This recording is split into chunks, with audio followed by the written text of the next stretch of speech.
Nice reporting for Kids First. And today, I'm talking with the stars of the upcoming movie, The Secret Garden, Dixie Egerickx and Edan Hayhurt. Congratulations on your performances. I found the acting in this film very emotional and most impressive. Hi, thank you. You're very welcome. Dixie, you were named as a Screen International Star of Tomorrow 2019. How has that affected your career, and what attracted you to work on The Secret Garden? Okay, so I think being on that list was really cool.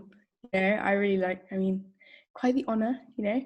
And I think it's just kind of, I don't know, it was like good.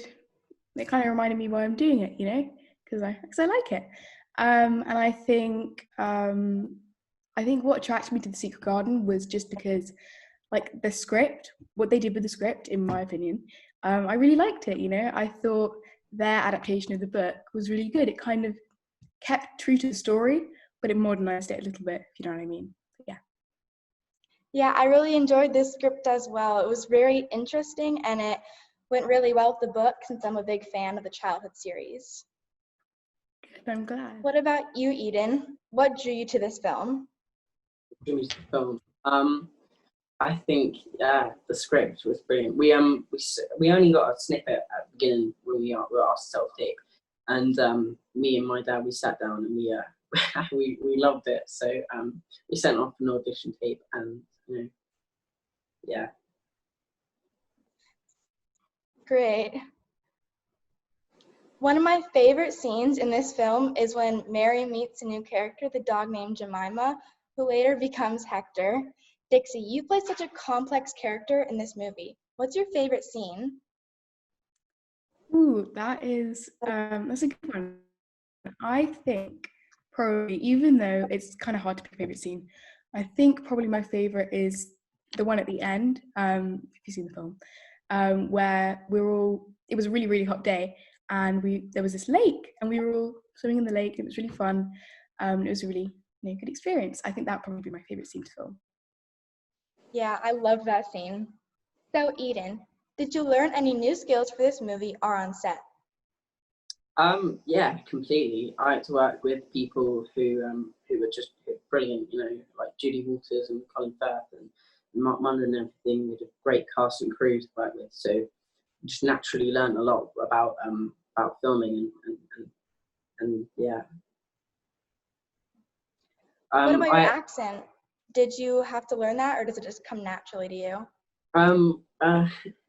Well, I had to learn a little bit. We had someone on set, you know, helping with accents and everything, because I kept slipping in and out. But yeah, I had to put on an accent and everything.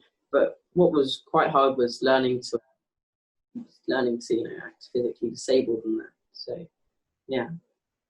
I really loved your accent. It was well done, and it really brought Colin the character to life. Thank you. Dixie, you learned to walk the high wire at 11 years old for your role as Mirette in the film of the same name. Did you need to learn any new skills to play Mary Lennox? I don't know. I think similarly to what Edan said, I just kind of, there's not like a specific thing, but working with so many genuinely really crazy talented people, you tend to pick up a lot of new skills, if you know what I mean. Like working with people like Colin and Judy, they just kind of, you know, teaches you a lot. So I think nothing in particular, but just the overall vibe of being with those people definitely taught me a lot. So interesting. Also, how do you relate to Mary? I think for me, I think because she goes on such a journey, like emotionally, you know, in the beginning she's quite unlikable and quite stubborn, whatever. But because as she gets to the end, she realizes and appreciates the value of, you know, friendship, of nature, of family, and all that. So I guess I could relate to her in the fact that I do really appreciate the people in my life, like my friends and my family. And yeah, I think that's probably how I would relate to Mary. Since you really explained how alike you are to Mary, how are you not alike to her? I mean, thankfully, I haven't really gone through the hardships that she goes through in the movie, which I'm very grateful for, I suppose. And I suppose I'd like to think I'm not as stubborn and unpleasant as she is in the beginning, but I've never been best judge of that.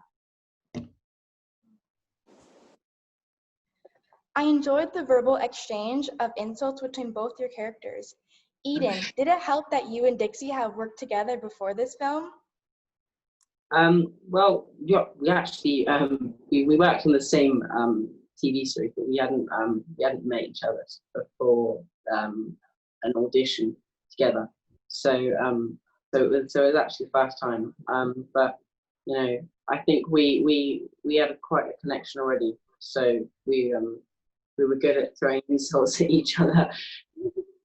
Yeah, I'd agree with that. I think we become friends. I think as friends, you kind of, in my friend's case, I guess you do kind of sometimes insult each other in a kind way, if you know what I mean. Definitely. Yeah.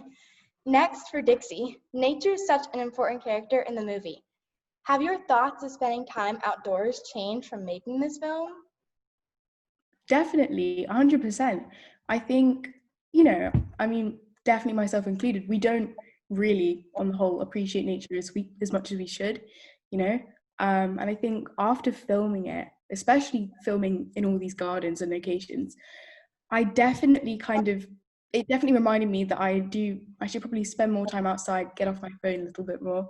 And yeah, it did remind me of the value and that I should appreciate nature. Definitely, this movie really encouraged me to go outside. Eden, loneliness plays a part for your character. How did you prepare to play Colin as a lonely, damaged boy? Ooh, I think that's a good question. I think that Colin at the beginning was quite he was alone, and he kind of caved in and didn't allow anyone else in, I think. And getting into the mindset of that, it was hard, and it took a while, but I managed, and I think that's a good question. Yeah. Thank you. I can definitely imagine it being a really hard character to play because of his amazing character development throughout the movie. Mm-hmm. Lastly, Dixie, what do you hope audiences will take away from this movie? I think the aim is that people take away that, the healing power of nature, I suppose, and how it can bring people together, and how we should probably value it a lot more, and that people can grow and change a lot for the better. And I think those are the key, most important messages I think that people should hopefully take away from this. Definitely. I really was able to experience that message while watching this film. Thanks so much for talking with me, Eden and Dixie. That's a wrap, guys. Thank you so much for talking with me today. I hope our viewers will rediscover The Secret Garden when it's released Friday, August 7th on premium video on demand on all platforms. Thanks for watching. Be sure to subscribe to our channel so you don't miss my next interview or review and those of our many other reporters. Bye now.